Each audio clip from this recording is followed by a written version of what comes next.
The broadcast is now starting. All attendees are in listen-only mode. Good afternoon, everyone, and welcome to today's webinar.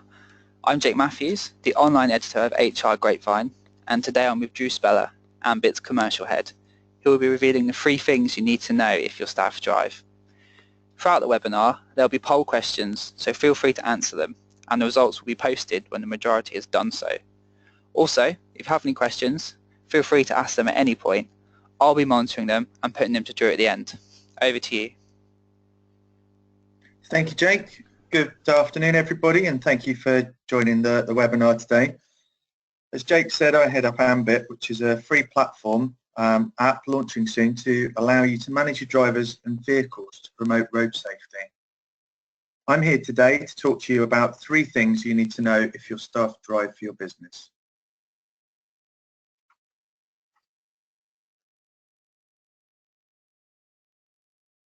Today's webinar is intended to give an overview of the areas that you should be aware of to help make sure your employees are as safe as possible when they drive for your organisation. It may be your full-time role, but more likely as the changing roles of fleet managers. It's probably part of your role, maybe as an HR manager or as another function of your role. I'd like to highlight early on that whilst this does concentrate on cars and vans that are used for company business, that this is actually relevant for anybody that has people driving cars or vans for their organisation, whether it's a company vehicle or their own vehicle. With an estimated 320 billion vehicle miles travelled each year, with more vehicles on the road and more of these vehicles being used for business, the need to ensure that everything that can be done to drive safety is more important than ever. The average business driver drives around 18,000 miles a year versus a non-business driver who covers closer to 7,500. Driving safety isn't just about being more sensible. It promotes better efficiency, avoids damaging your organisation's reputation, amongst many other benefits. As you can see from the screen, the 3 topics that we're going to touch on today are firstly, the responsibilities you have when it comes to your employees driving for work purposes. Secondly, what your drivers need to know and how you can inform them. And then thirdly, how we can help you to stay ahead of legislation and compliance and the changes and making sure your drivers are aware. In the last 3 years, there have been over 15,000 crashes on the UK roads. A quarter of these involve a business driver. You can see from some of the statistics on the screen which demonstrate the risks that our employees can face, as well as our businesses. I'd like to pick out one specific line though, which is around uninsured or incorrectly insured vehicles. Grey vehicles, or grey fleet, is a term used to describe a vehicle driven for work purposes which is privately owned by an individual. This also includes where a company car driver has opted to take the cash option if that's available. I think that's really important to remember as we go through these slides. Often these drivers and their vehicles can be out of sight, but they should be managed in a very similar way to the traditional company vehicle. We should remember at this point that driving is not only dangerous in terms of somebody causing physical harm, but also business reputation, creating costs through repair bills and lost uptime of your vehicles on the road. Clearly the priority is to ensure your drivers and employees are safe, but through meeting your obligations, there are additional benefits to your staff and your organisation. The Health and Safety at Work Act, 1974, states you must ensure, as far as reasonably practical, the health and safety of all employees while at work. You must also ensure that others are not put at risk by work-related driving activities. So I'd like to touch on what that actually means for your business, your organisation. You see there in red the headline that Corporate Manslaughter and Corporate Homicide Act applies to all businesses which require employees to drive anywhere for any work purpose. The Corporate Manslaughter Act came into force in April 2008 and was set up to clarify the criminal liabilities of companies, including large organisations, where serious failures in the management of health and safety results in a fatality. This is the first time companies and organisations can be found guilty of corporate manslaughter as a result of serious management failures resulting in a gross breach of a duty of care. Specifically here today, we're looking at how that relates to vehicles, the use of vehicles, and the way that they're driven. An organisation guilty of this offence will be liable to an unlimited fine. Could be up to millions of pounds and should not be, according to recent advice from the Sentencing Guidelines Council, below £500,000. The Act also provides for courts to impose a publicity order requiring an organisation to publicise details of its convictions and fines. Courts may also require an organisation to take steps to address the failures behind the death. You'll see on the screen there are 3 questions there, and this is going to be the first of the polls that we'll be running.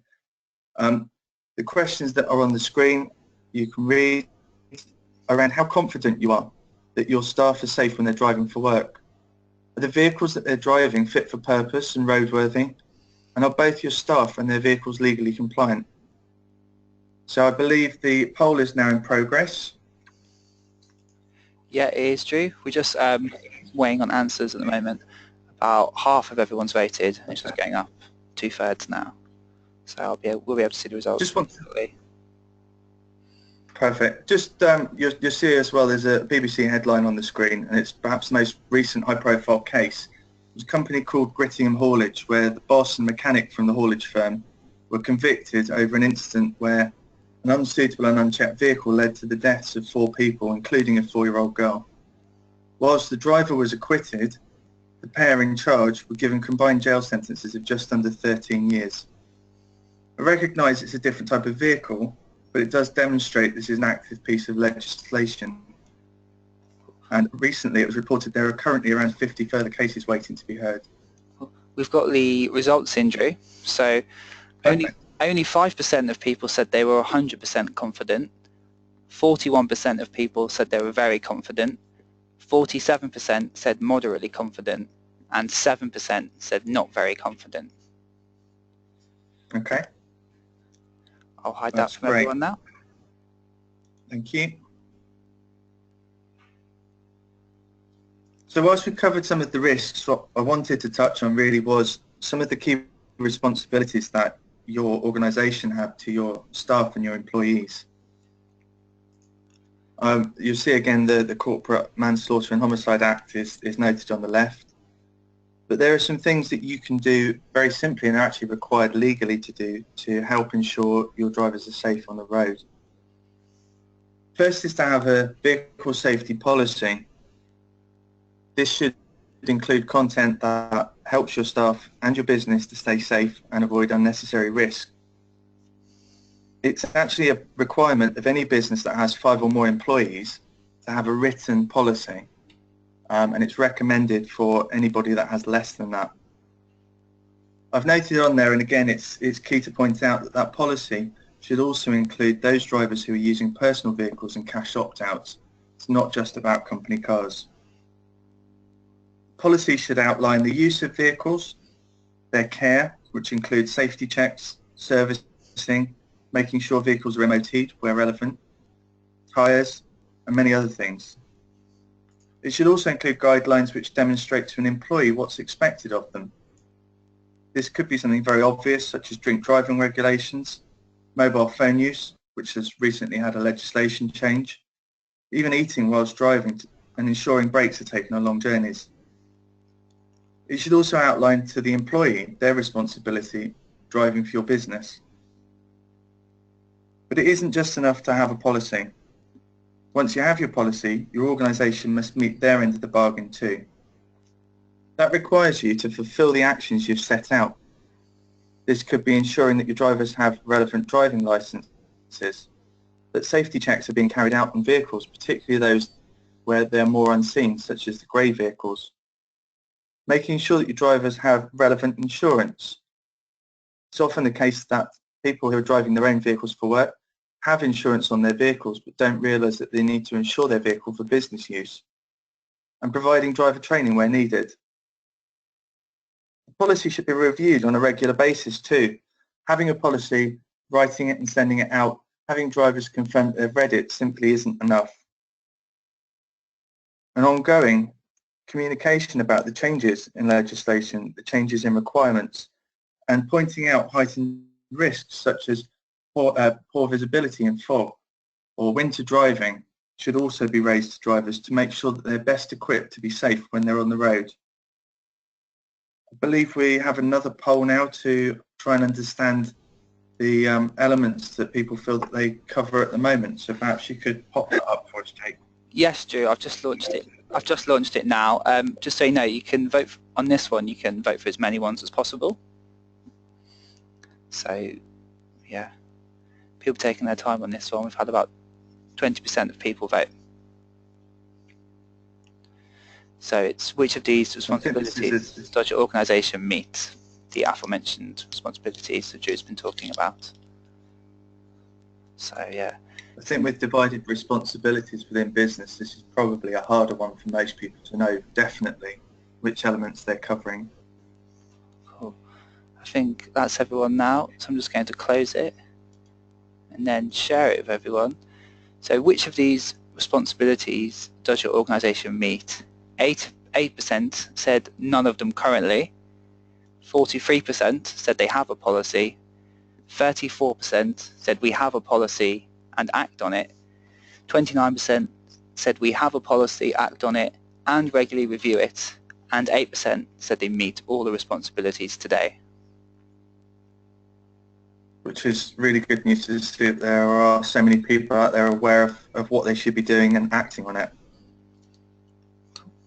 I'll just close that now. Perfect. The next area that I wanted to touch on is, whilst you have an obligation as an organisation to your employees to make sure that you're providing the relevant information and support, actually there are some things that your staff need to do to play their part. All staff, anybody driving, even for your organisation, have the ability to do very simple things like ensuring they've left enough time for journeys, that they know where they're going, and to make sure that they are driving legally within speed limits. They know that the vehicle they're driving, whether it's their own vehicle or a company-owned vehicle, and they must meet the guidelines laid out in the policy. The vehicle should be regularly checked and well maintained without any faults being reported and dealt with. If a driver feels they need support to ensure they're driving safely, then this request should be taken seriously and, where feasible, managed. This could range from where to obtain safety kits through to supporting additional driver training. Each driver has a responsibility not just to follow the letter of the policy, but also the spirit of it.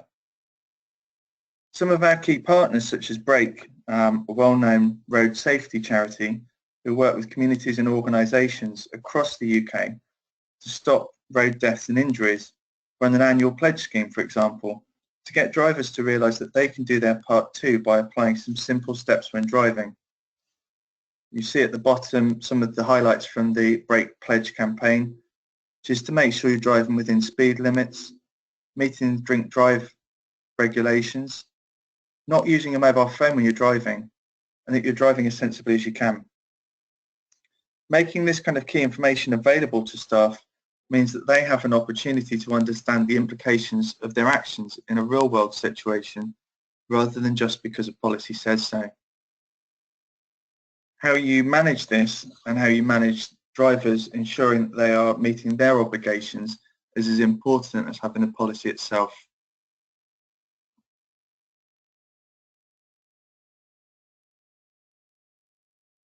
In terms of the law and obligations around vehicle safety, they change regularly. I've picked here just a few examples of some press releases from various organisations. Some of them are ensuring best practice, so not using multiple spreadsheets and making sure you have clear records, making sure that you're able to demonstrate that you are acting upon the policy that you've implemented. It's not always easy to find this information and to access it, and then to be able to proactively deal with it. But it's important that it's available to both you and to your drivers. There are some best practice pieces in there as well.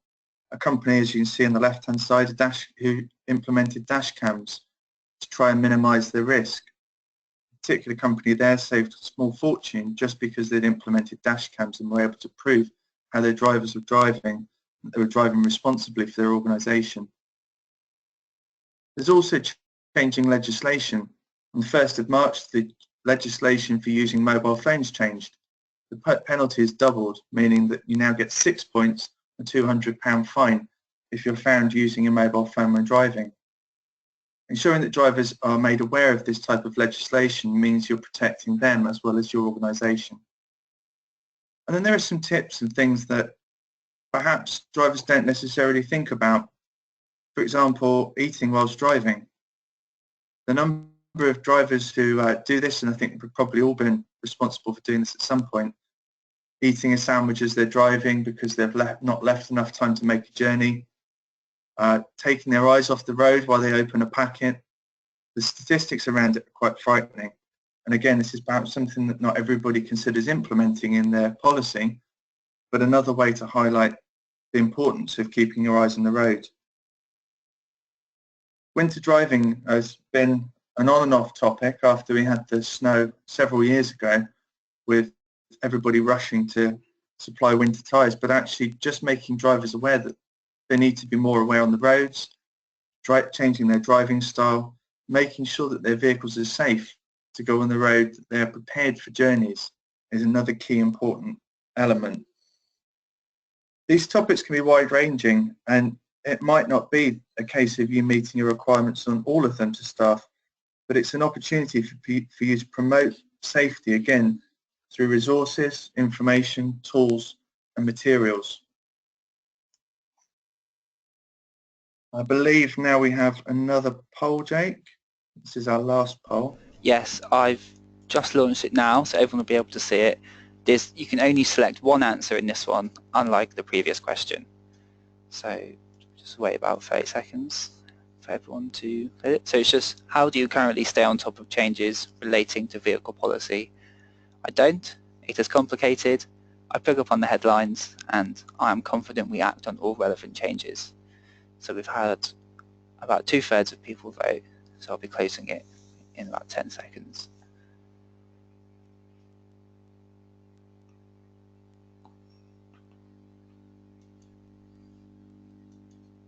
Cool. So the answers are in. So 12% of people said I don't, 10% said it is complicated, 59% said I pick up on the headlines, and 19% said I'm confident we act on all relevant changes. Good. An interesting mix again. It's certainly a difficult area, and there are so many different, you can see just from the examples on the screen at the moment, so many different organisations promoting different elements. It's certainly not an easy one to keep on top of. My last slide that I'd like to cover is just to introduce Ambit to those of you on the webinar.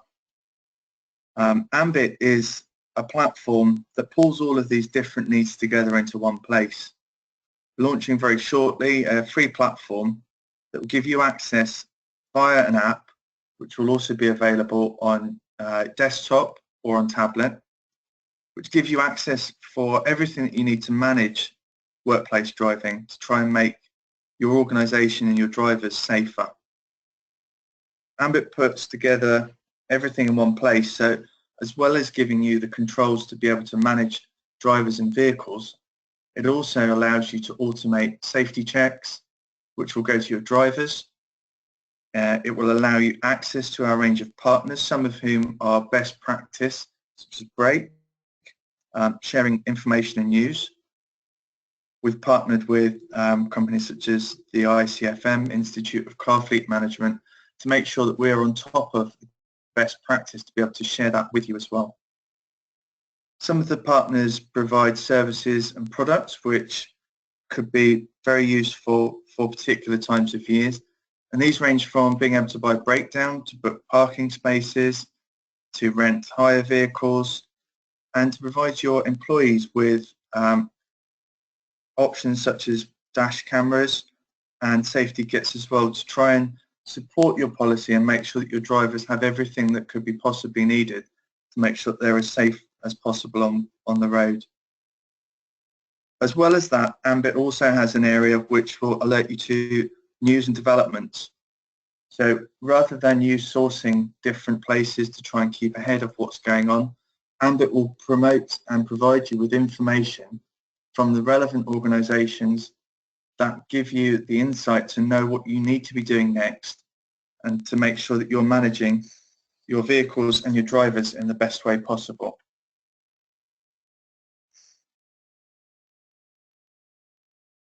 Lastly, all of this information we're compiling into a white paper, so it will be available. If you'd like a copy, the email address is on the screen. I believe it will be available afterwards as well. We'd be quite happy to share that information as well. You can see we're also present on social media. So you'll be able to share that with your employees. Thank you very much. Cool. Thank you, Drew. We have quite a few questions coming through actually. So I will just put the first. So the first two are from Becky. She asks, firstly, is MOT the same as checking that a vehicle is roadworthy? And secondly, how are companies managing the additional cost that some staff incur when increasing insurance beyond commuting? Okay, just to tackle those in that order. So MOT is clearly a government standard to ensure that vehicles are roadworthy. However, it's not relevant for new vehicles. It's only relevant after 3 or 4 years. And actually, to ensure that vehicles are roadworthy on an ongoing basis is equally, if not more important than an MOT check. Particularly where you have drivers in their own vehicles, which typically are around 8 years old, the MOT will be an annual indicator of a vehicle's safety. However, what it doesn't do, which Ambit would support, is making sure in the interim that, for example, the drivers check their tyres, that they've checked their headlights are working, that their windscreen wipers are working. So an MOT is a good annual catch. However, it doesn't ensure that the vehicle is roadworthy on an ongoing basis. Cool. I've just had in terms of additional insurance, sorry, go on. I've just had a few more questions coming regarding MOT. So just while we're on that topic, I'll put them to you. Drazen asks, do we need to validate MOT certificates? And Frania asks, do you ask to see site of an MOT for own vehicles? Yes, in both cases. You should be checking that vehicles have a valid MOT certificate, and that should be done for both company-owned vehicles as well as for privately owned vehicles. Cool, thank you. So back to Becky's second question, which was, how are companies managing the additional costs that some staff incur when increasing insurance beyond commuting? It really depends on what the vehicle is and how it's being used. So if you take the example of somebody who is driving their own vehicle and is required to use their own vehicle for a business purpose, then it may be relevant to recompense that individual. Typically, the difference in premium isn't huge, but you would need to understand what frequency and what purpose that person is using their individual vehicle for. Where the driver chooses to use their own vehicle, so I use my own vehicle, for example, that choice to use my own vehicle for business is a choice that I make, and therefore I incur the additional costs of ensuring that I'm covered for insurance. It's, as well as being a business requirement, it's also a personal requirement. So if I were to have an accident whilst I was driving for business and I hadn't got the relevant business insurance, then I'm not actually covered. My insurance isn't valid, and I'm personally liable for that. Cool. Thank you for that. We've got as the second question is from Judith, who asks, can you ask whose responsibility it is as a company car driver not to drive above the speed limit, and in particular above 90 to 100 miles an hour? She's explaining the reasoning behind her question subsequently, where she said she fitted company cars with telematic boxes that monitor driving speeds. However, some drivers still break the speed limit. They treat it as a disciplinary issue, and some drivers say they need training, but as she stresses, what training do you need in order to know that you shouldn't drive at that speed limit? Yeah, this is a very good question. I mean, legally we all have to take individual responsibility for making sure that we're driving within the speed limit. Where you're using a monitor such as telematics, that then falls into how you've written that into your policy. So it would be very fair if within your policy you'd stated that driving above the speed limit was unacceptable for it to become a disciplinary matter. In terms of what training somebody would need to know that they shouldn't be doing that, that's a tricky question. There are courses that are available through organisations such as Road Smart that would support demonstrating the risks of driving above the speed limit. Obviously, where we have wet weather, winter weather, that's also another risk. I think the responsibility that you have in that case is to make sure that you're demonstrating to drivers that driving above the speed limit is unacceptable, and where drivers are found to be doing it is to stick to the letter of your policy and to carry out that disciplinary action. Thank you. We've got the next question is from Diane, who has asked, do you feel it is necessary for us to conduct driver assessments on those staff who use our pool cars or their own cars on an ad hoc or semi-regular basis?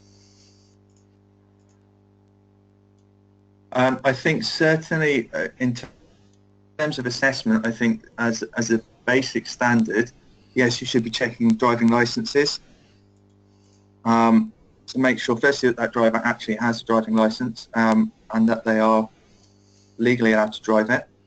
I think as well as that, you should be making sure that if it's a pool vehicle, that you've covered them with the relevant insurance, which should form part of your company insurance to drive that vehicle.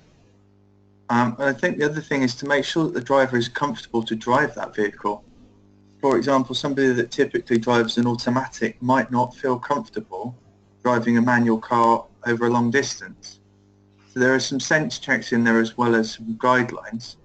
I think where it's their own vehicle, the obligations that you have are heightened because you are requiring them to drive their own vehicle and to make sure that vehicle is safe, as well as the drivers having the relevant insurance, driving license, and that their vehicle is safe to be on the road. Cool, thank you. So the next question is from Javen, who asks, if a member of staff working for our company doesn't want to provide us with any driver's documents, what can we do as a company to know that we have tried? I think the first step is to make sure that it's very clear within your policy that that is a requirement for them to provide that information.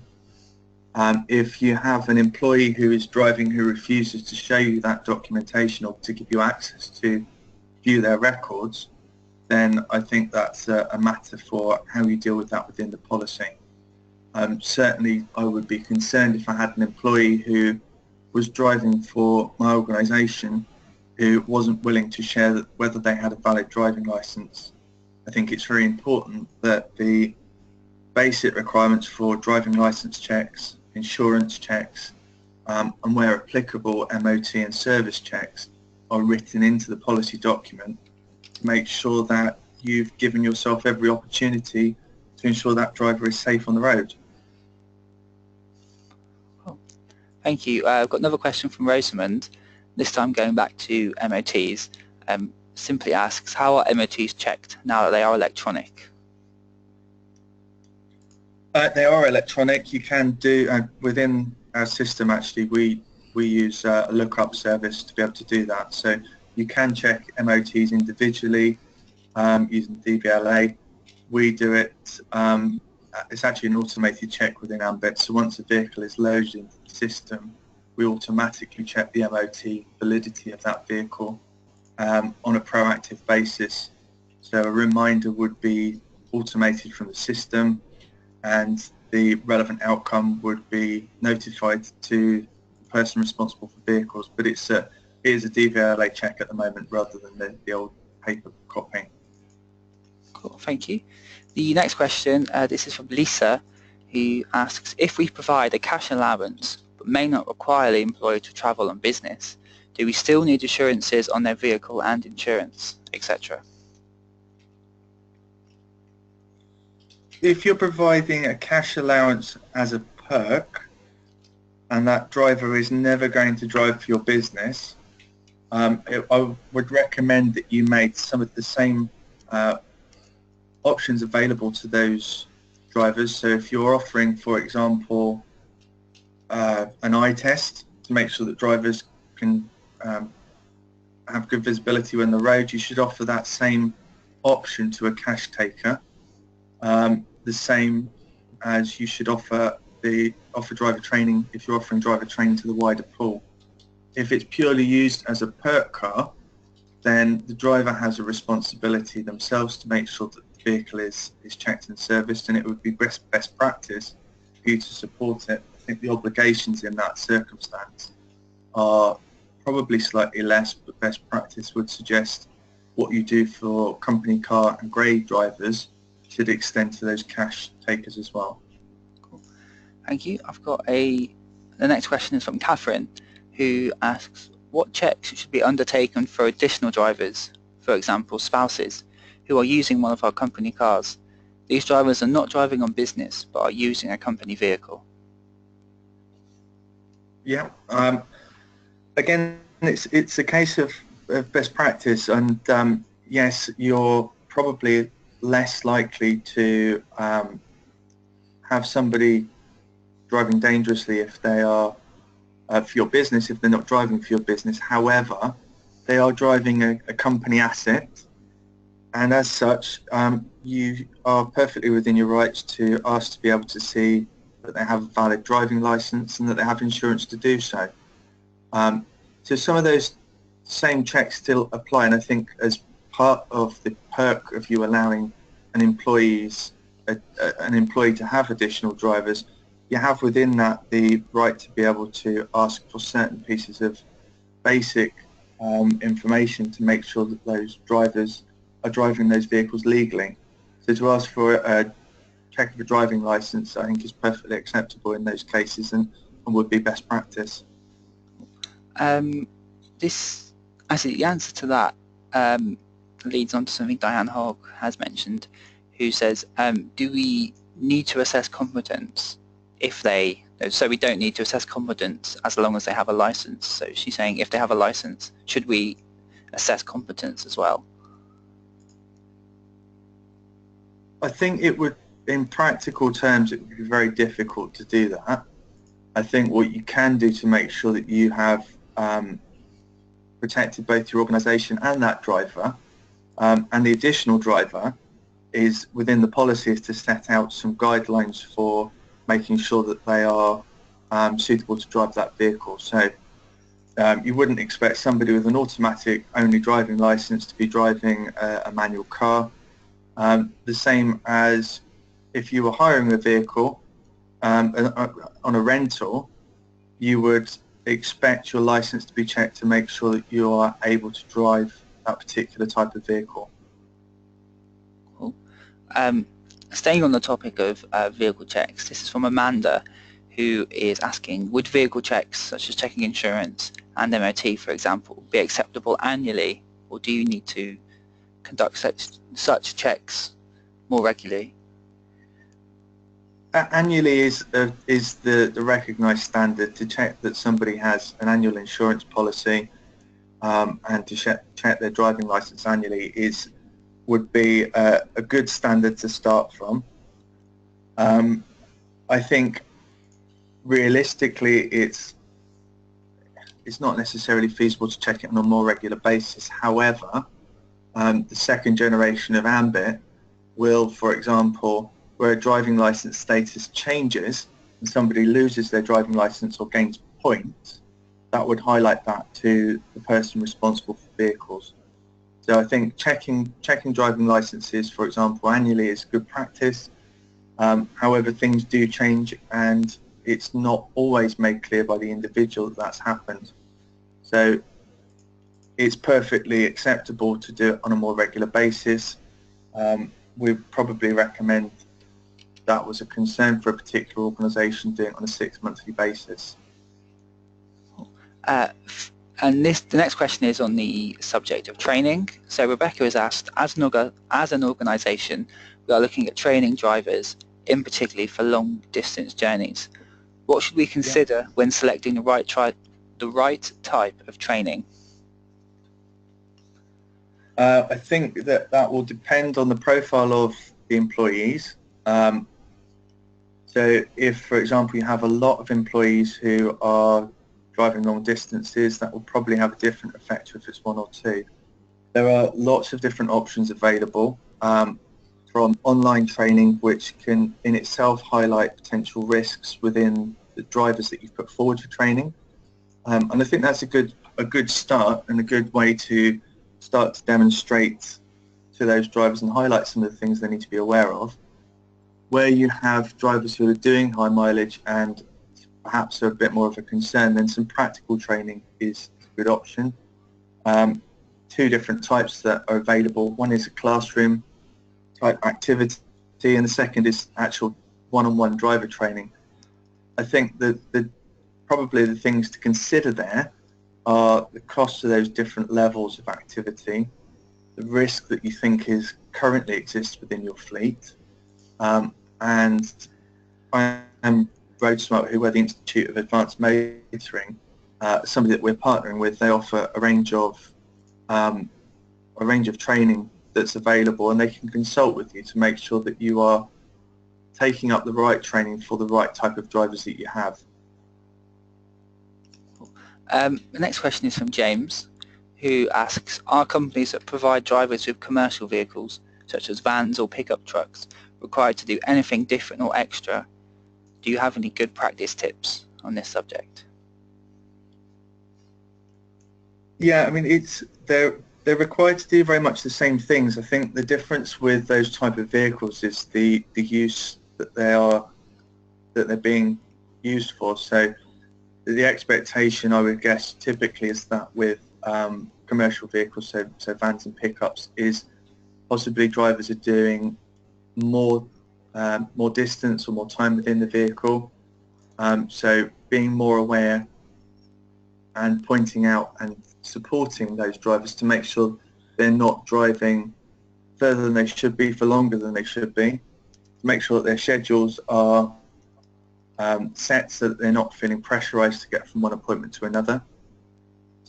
It will also depend on the vehicle itself. So if there are particular additional items on a vehicle, then it may be prudent to check those on a regular basis as well. So whilst we would recommend doing regular checks of tyres, for example, there may be options that are added to a commercial vehicle that mean those items should be included as well.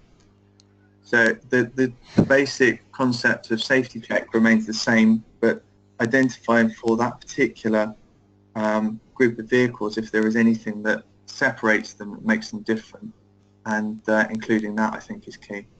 Cool. Next question is from Stephen, who asks, if we have drivers where complaints are received about their driving and subsequently receive multiple complaints, do you have any recommendations on sources of driving assessment or competence? Essentially, how should we check this? I think that's a very key, because this is about safety, but it is obviously a reputational issue as well.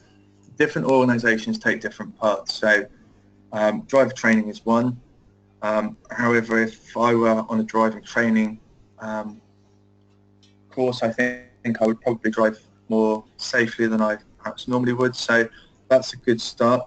Some organisations use different types of telematics to support monitoring those particular drivers, and actually quite often organisations will write into their policy that they reserve the right to introduce a form of telematics if complaints are received, or if a driver has had a certain number of accidents or a certain number of points on their licence. I think that the difficulty with some of the telematics is it does mean that you then have to monitor the vehicle more actively. So I think it really depends on the individual circumstance, how it's written into your policy to deal with that. Maybe a revision to policy is a good start to allow you to take action with that individual driver, and then to determine what steps need to be made to improve their road safety. Cool, thank you. I've got another question from Javin, who has said, as company policy, they get drivers to state if someone will or not be driving for our business. She says, is it a legal requirement to have all members of staff sign such disclaimers, or is it only applicable to members of staff that are in possession of a vehicle and can drive? Can you just repeat the question again, Jake? Sorry. Yeah, sure. So Javin said, as a company policy, we have drivers' disclaimers to state if someone will be or will not be driving for our business. Is it a legal requirement to have all members of staff sign these disclaimers, or is it only applicable to members of staff that are in possession of a vehicle and can drive?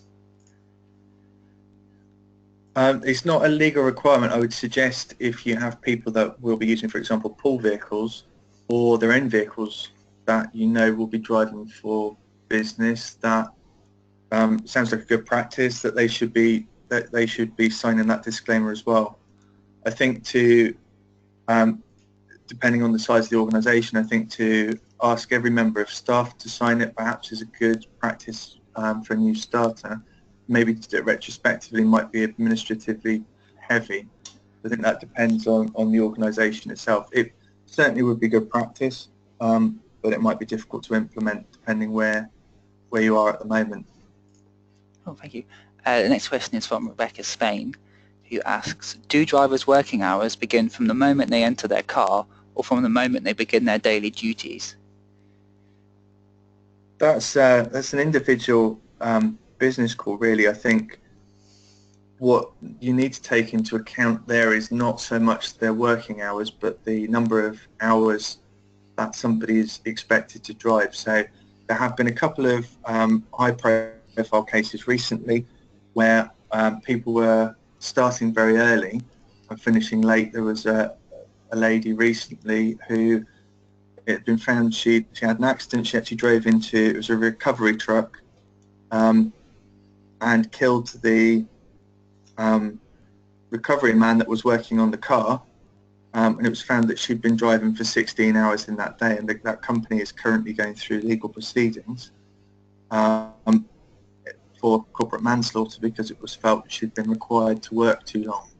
So I think it's a balance between what your contracted working hours are, as well as what level of driving a driver is expected to do within a period. So asking somebody to drive 3 hours before they start work and 3 hours after they start work wouldn't be considered good practice and should certainly be avoided. I think in terms of what you have contractually, that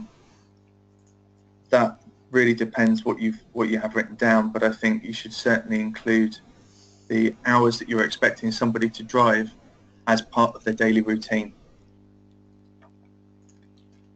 Thank you. The next question is from Ian Hemingway, and this is about ensuring the car of the employee is fit for purpose for each trip. So because you have not provided them with the vehicle, is a personal vehicle check best practice, a daily one? Lots of organisations would promote before you go anywhere that you check your vehicle. I think realistically, most of us don't do that. I think what you can do is where somebody's driving their own vehicle is to have a structured, regular check. So I mentioned that there is an automated process within Ambit that does that. You can set the frequency of that, whether that is once a month, once a week. It probably depends on the mileage the individual's doing. I think what you can do is share best practice with those drivers. So as well as having a regular formal check that they must complete, is to have some recommendations for what they should do before they set off for any journey. And that could well include checking their tyres, checking their headlights, and sharing that best practice with them. I think to do a formalised check on a regular basis like that for every journey they do probably will become very, very heavy administratively for both you and the driver, but certainly to share some of those headline checks would be very good at the start of each journey, and to support that with a structured, regular, formal check. I've got another question from Jackie. This is going back to when the driver's working day begins. She says, staff who begin their journey from home and go to their first call of the day, when does their working day begin? So when do business journey hours commence from leaving home and going to the first call of the day? If they're driving for the purpose of going to an appointment, so let's say, for example, they're a home-based, they're home-based and they're going for their first appointment, their working hours start when they start to make that journey. Where you have somebody that's driving to an office for a commute, that's normally considered part of the working day. It's accepted that most people have to commute. But where you're asking somebody to make a business journey, then their working day starts when they begin that business journey. Cool. I've got quite a long question just come in from Mark Gilbert. I'm just going to give you the question and talk you through it. He's basically asking, is his process robust enough? So I'll talk you through his process now. He says, we have a process where the driver who uses their own vehicle is required to make an annual declaration to confirm that they check their vehicle on a regular basis and declare any points or convictions. They are also required to provide the date of tax, MOT, and insurance expiry, as well as a copy of their certificate to show business use. This is a self-serve system where the Grey Fleet team then carry out spot checks on the data provided. The driver's line manager also has to review and approve the insurance certificate. So is that robust enough? It's a really good start. I would suggest that perhaps some of those checks are made on a more regular basis. So I think the MOT obviously being an annual event, I have the fact that the vehicle's been through an MOT in the past, that's really good practice. Where you're concerned, particularly on those older vehicles, about their suitability on the road, I think a more regular check of those vehicles would be a good idea. Rather than leaving it to an MOT. As I said, quite often vehicles will get to an MOT and fail, particularly older vehicles. So to have an interim check on that would be a good step forward. I think some of the other checks that you've got there sound like they are spot on, to be honest. Cool. Well, that's all the questions we've had. Oh wait, sorry, another one has just come in. So it's from Lisa Tooth, who asks, where can I get help and guidance regarding vehicle safety policy? Also, would monthly vehicle safety checks be regular enough? And monthly safety checks would be, I think, is absolutely fine. That's what we recommend, and how the system is set up as a default. I think what was the other part? Where can she find information on? The first question was, where can I get help and guidance regarding vehicle safety policy? Oh, okay. So there are two places that you can get that. The two that I would recommend, the Brake have a set of policy documents that you will be able to access through Ambit, but I believe also directly for free.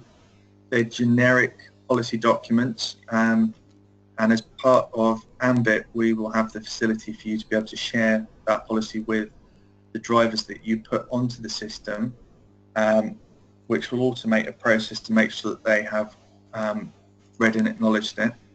So brake is a good place to start. If you wanted something more tailored, then I Am Road Smart offer a specific policy writing process which would take into account the nature of your business, what the vehicles are used for, the way your drivers drive them, and come up with a very specific document for which there is a charge. But either of those places would be good starting places. Cool. There's no more questions will come through. I'll just one final comment from Mark, who you advised on his process, just says thank you for that. It was a pleasure. Lovely. Thank you very much, Mark. So yeah, that's all we have time for. Was there any closing thoughts you'd like to share, Drew?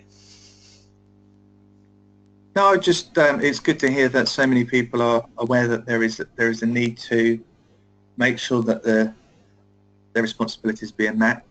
As I say, this will be available as a white paper as well.